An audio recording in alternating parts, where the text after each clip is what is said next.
Dimanche passé, Lynn Beauchamp a été invitée à l'émission Tout le monde en parle. Malheureusement, elle fut invitée seule, ainsi, tout ce qu'elle peut faire, c'est débiter ses propres argumentaires. Ainsi, j'ai pris la peine de poster cette vidéo afin de répondre à ses dires et les analyser, car il y a une réelle nécessité de le faire. On a reçu sur le plateau Gabriel Nadeau-Dubois, qui est le porte-parole de la Coalition large de l'Association pour une solidarité syndicale étudiante. Jeune homme très parlable. Pourquoi vous refusez de les rencontrer pour négocier? Premièrement, on n'est pas dans une négociation, il y a une décision budgétaire. Alors, on l'a tous entendu, il n'y a pas de négociation, car ce n'est pas le rôle du gouvernement de négocier avec la population, car, on le sait tous, quand les libéraux sont élus, ils établissent une dictature nette, car au moment du vote, au moment du scrutin, ils considèrent qu'on leur donne carte blanche pour faire tout ce qu'ils doivent faire, et qu'on n'a pas le droit vraiment de se plaindre peu importe leurs mesures. Ainsi, il n'y a pas de négociation, car en plus, c'est une décision budgétaire. On ne se mêle pas de l'économie, jamais, mon Dieu. Or, il faut comprendre que toute mesure budgétaire a aussi des retombées sociales. Et c'est une des raisons pour lesquelles les étudiants manifestent en ce moment. J'allais vous raconter donc qu'avant que cette décision-là soit prise dans le budget de 2011, ils ont été invités à participer à une rencontre qui durait plus d'une journée sur l'avenir des universités, comment mieux les financer, comment améliorer le régime de prêts et bourses, puis comment améliorer la gouvernance des universités.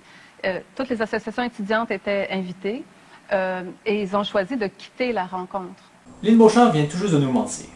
Elle affirme que les étudiants ont quitté la table des négociations en décembre 2010. C'est vrai. Ils l'ont quitté la table des négociations, mais ce qu'elle oublie de préciser, c'est que les étudiants ont quitté la table car il n'y avait pas de négociation. Le projet, le plan était soit une hausse ou une hausse. Seulement des hausses.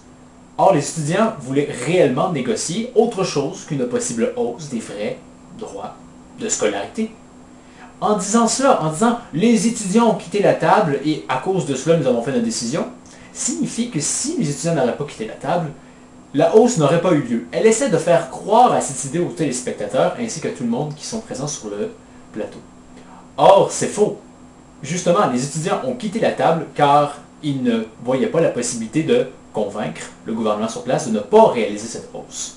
Elle essaie ainsi de discréditer le mouvement étudiant aux yeux de la population et leur faire croire que ce n'est pas maintenant le moment de se plaindre, c'était avant. Or, les étudiants l'ont fait avant, l'ont fait pendant et le font maintenant.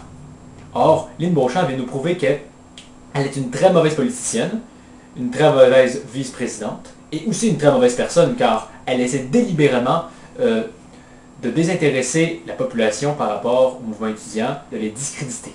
Il y a d'autres raisons que je veux juste dire en toute honnêteté, parce que c'est important pour moi de le dire. Le leader étudiant dont vous parlez, c'est aussi quelqu'un qui s'est présenté un jour avec un groupe d'une quarantaine d'étudiants dans mon bureau de comté, qui sont entrés de force, bousculant mon personnel. Moi, j'ai un petit peu de misère. C'est personnel, là, mais je vais avoir de la misère à ce que quelqu'un se comporte comme ça vis-à-vis de mon monde qui travaille avec moi, du vrai monde. Puis qu'après ça, je suis censée tout effacer ça, moi, puis dire je vais m'asseoir à une tour d'une table quand quelqu'un a forcé ma porte. J'étais dans mon bureau de comté. Il a envahi mon bureau de comté. Ma réceptionniste a eu les lunettes cassées. Je sais pas. Donc, s'ils changent de porte-parole, vous pourriez les rencontrer? Elle essaie de diaboliser, si on veut, Gabriel Nadeau-Dubois, en faisant croire que ce vilain personnage, ainsi qu'une bande de vilains manifestateurs, appelons ça comme ça, se sont introduits dans son bureau et ont tout saccagé. Or, c'était simplement une occupation. Mais il faut comprendre quelque chose, cette occupation était légitime. Pourquoi? Parce que Lynn Beauchamp, représentante du peuple, ne voulait pas négocier avec le peuple. Ainsi, le peuple a tout simplement forcé le passage jusqu'à son bureau pour essayer de négocier avec celle qui ne veut pas négocier alors que c'est son devoir de négocier. Ainsi, encore une fois, elle tente de s'attirer un capital de sympathie envers l'auditoire ainsi que la population québécoise. Une manifestation, c'est pas obligé, c'est pas nécessaire que ça se transforme en confrontation. Malheureusement, il y a un besoin de confrontation durant des manifestations, bien souvent. Car autrement, si les gens agissent de manière totalement pacifique, la personne en pouvoir, que ce soit un gouvernement ou un dictateur, va se contrebalancer de ces manifestations, étant donné qu'elle n'a aucune répercussion quelconque. Les gens marchent dans la rue, les journaux en parlent. Ouais, c'est bon. Ce que Lynn Beauchamp essaie de nous dire, c'est qu'elle serait peut-être prête à donner raison aux étudiants si ceux-ci faisaient comme elle voulait l'entendre. Or, ça marche pas souvent comme ça. Le gouvernement n'est pas un parent qui espère un bon comportement de ses enfants. Ça ne fonctionne pas comme ça et j'espère sincèrement que personne pense que le gouvernement est un parent. Quand le gouvernement ne nous écoute pas, il est important de montrer notre désaccord. Et parfois, malheureusement, et oui, malheureusement, il faut la confrontation. La confrontation n'a rien de mal, parce qu'elle permet à quelque chose d'en sortir. Or, Lynn Beauchamp n'est pas prête à cela. Elle espère que tout puisse se régler via, j'allais dire, des négociations, mais elle n'en veut pas. Alors, il est tout à fait justifié que les étudiants aient recours à la confrontation, étant donné que le dialogue n'est pas permis. Je le répète, là, il y a du monde dont on parle jamais dans le débat. Puis moi, je suis députée à Montréal-Nord. Moi, j'y pense à mes concitoyens, à mes contribuables. Je viens d'un comté où le niveau de salaire n'est pas très élevé. Et c'est pourtant à ces contribuables-là, puis aux entreprises de mon comté aussi, par leurs taxes, leurs impôts, c'est à tout ce monde-là qu'on dit que vous allez faire le plus gros de l'effort. Puis c'est au Québec, là, si on se compare, c'est au Québec que c'est toujours le contribuable qui fait le plus gros de l'effort pour financer les universités. C'est que moi, je pense que, et savez-vous quoi? C'est encore à eux autres que j'en demande le plus. On ne le dit pas ça, mais c'est encore à eux autres à qui j'en demande le plus. Oh. J'arrive décidément pas à comprendre pourquoi elle vient de dire ça. Pourquoi est-ce qu'elle parle qu'on oublie le contribuable moyen, la classe moyenne? Les étudiants ne cessent de marteler le discours disant que c'est la classe moyenne qui va écoper de la hausse. Ainsi, elle dit, moi je me soucie de la classe moyenne, je vis à côté d'eux, je les vois, je pleure en les regardant, et je leur regarde dans les yeux et je leur dis, je pense à vous, je me soucie de vous. Et c'est pour ça que c'est à vous que je demande d'en faire le plus pour aider les étudiants. Elle dit cela dans un but de se faire un capital de sympathie, mais ce discours est insensé. Elle ne va pas s'attirer la sympathie de la classe moyenne. Tout ce qu'elle dit, c'est que je comprends votre misère, mais je l'accentue quand même. Or, elle essaie aussi de faire croire au public que les étudiants n'ont pas conscience que c'est la classe moyenne qui va écoper en majorité de la hausse. Mais pourtant, les étudiants en sont très conscients et c'est la raison pour laquelle ils sont dans la rue. Car on sait que les moins nantis vont avoir le droit à une augmentation égale de leur bourse et que les plus nantis, eux, n'auront pas de problème à absorber cette hausse. Le message étudiant est clair, c'est la classe moyenne qui va en écoper et on ne comprend pas cette intervention de Lynn Beauchamp qui désire ramener la classe étudiante dans le dialogue alors qu'il y a la classe moyenne, il y a toujours eu sa place. Ont voté, ou les étudiants ont voté contre la grève. Mais le point est quand même que ça ne se règle pas. Là. On a appris aujourd'hui qu'il y a un cégep où les étudiants ont voté pour la hausse des droits de scolarité. Il y a des facultés universitaires qui l'ont fait également pour la hausse. On ne peut pas me présenter McGill, la situation comme étant monolithique, comme étant c'est un bloc. Ainsi, Lynn Beauchamp n'est pas prêt à négocier s'il n'y a pas un mouvement monolithe devant elle. Si toutes les facultés et tous les cégeps seraient en grève, à l'exception d'un seul, non, ça ne fonctionne pas.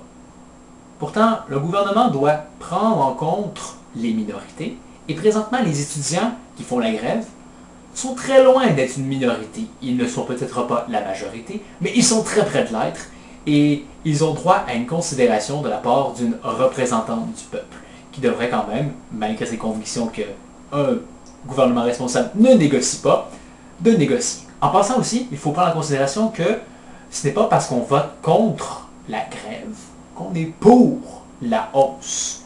Et oui, il y a malheureusement des établissements qui ont voté en faveur de la hausse, mais eux représentent réellement une minorité. Je suis en train de vous dire qu'il y a eu un cas qui, moi, m'a profondément choquée. Je pense que ça a paru, parce que c'est un cas notamment à l'Université de Concordia, où sur un certain nombre d'années, il y a eu un départ en rafale de plusieurs recteurs ou de vice-recteurs.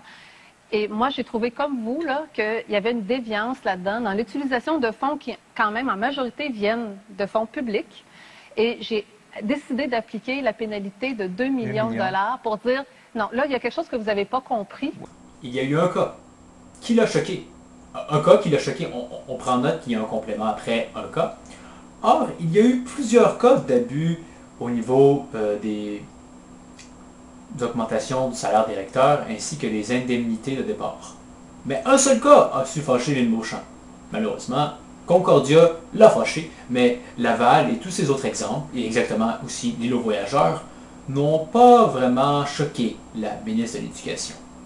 Or, elle essaie de nous faire croire justement que, écoutez, je me suis fâché une fois, là. C'est correct, là. Je suis capable de le faire. Puis s'il y a nécessité de le faire, mais je vais le refaire.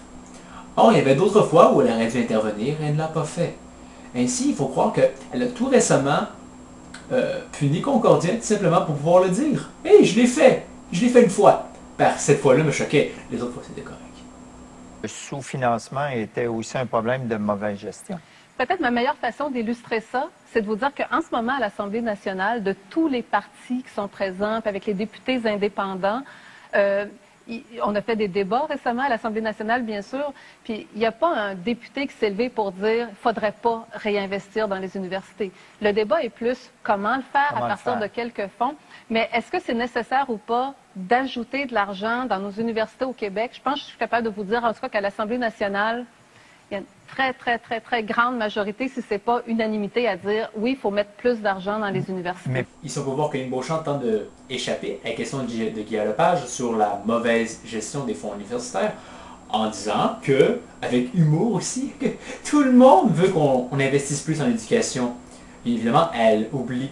Elle mentionne un peu le comment, mais tout de suite retourne à oui, on veut définitivement qu'il y ait plus d'argent dans les universités. Ainsi, la provenance n'a pas d'importance. L'important, c'est qu'il n'y ait plus d'argent, car tous les députés à l'Assemblée nationale, même ceux qui me disent qu'il ne faut pas hausser les frais de scolarité, sont pourtant d'accord qu'il faut plus d'argent, même s'ils ne sont pas d'accord avec comment je le fais. Comme élue à l'Assemblée nationale, je me considère comme un peu une gardienne de ça, la démocratie. Puis moi, j'ai voulu vraiment être une gardienne de l'accessibilité aux études. Lynn Beauchamp a répété à 2 reprises le mot gardienne pour dire qu'elle se considère gardienne de la démocratie et gardienne de l'accessibilité aux études. Or, c'est dans aucun des cas vrai et elle ne cesse de le prouver par elle-même. Comment peut-on se qualifier à être gardien de la démocratie quand on ne veut pas négocier avec le peuple? Ça fait un non-sens total et complet. Et comment peut-on se dire gardien de l'accessibilité aux études quand on prône une hausse qui va très certainement la réduire. Peut-être pas aussi fortement que les étudiants voudraient le prétendre, mais va la réduire quand même, ça c'est un fait sûr et certain. Je suis capable de garantir, tu vas être médecin, les droits de scolarité vont être bas. Des étudiants contestataires. Suite à la hausse des droits de scolarité, jamais les étudiants n'auront payé aussi cher leurs études. Le gouvernement doit reculer puisqu'il s'agit d'une question d'équité intergénérationnelle. Pourquoi les jeunes d'aujourd'hui devraient-ils payer la facture des générations qui les ont précédés? En même temps, pour nommer toute la réalité, un gel des droits de scolarité comme on a connu pendant 33 des 42 dernières années, ça ne veut pas dire que tout reste pareil. Un gel des droits de scolarité, ça veut aussi dire d'année en année qu'on en demande un petit peu moins aux étudiants parce que ça coûte toujours plus cher de payer les salaires, le chauffage et tout ça. Donc, on ne peut pas présenter ceux qui revendiquent le gel en disant que c'est parce que tout reste pareil. Non, non, un gel des droits de scolarité, mais c'est un appauvrissement de l'université à la fin.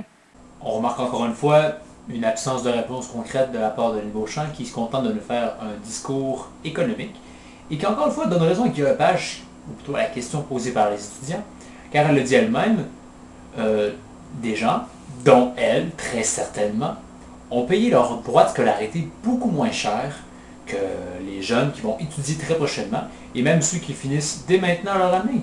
Ces gens-là ont payé beaucoup moins cher, car justement, ils n'ont pas vécu le dégel qui a eu lieu dès 2007 passé.